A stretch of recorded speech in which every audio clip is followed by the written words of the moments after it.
कभी कभी लफ्ज़ों से खेलने को बहुत दिल चाहता है। अपनी कैफियत, अपने दुखों को लफ्ज़ों में बयान करने का दिल करता है, लेकिन वो लफ्ज़ ही नहीं मिलते जिससे अपने अंदर के दुखों को लफ्ज़ों में बयान कर सके, अपनी सिसकियों को लफ्ज़ों में लिख सके।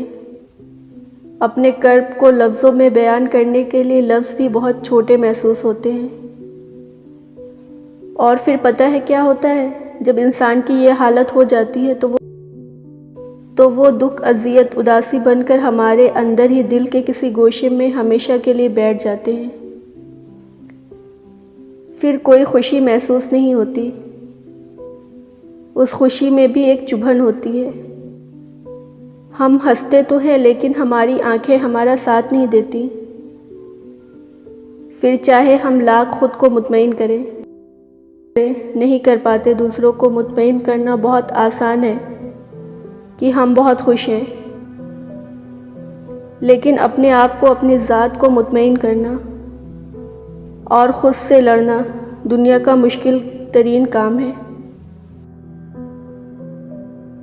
हर वक्त मज़बूत बने रहने की कोशिश, हर वक्त मज़बूत बने रहने की कोशिश दिल को अंदर से खोखला कर देती है।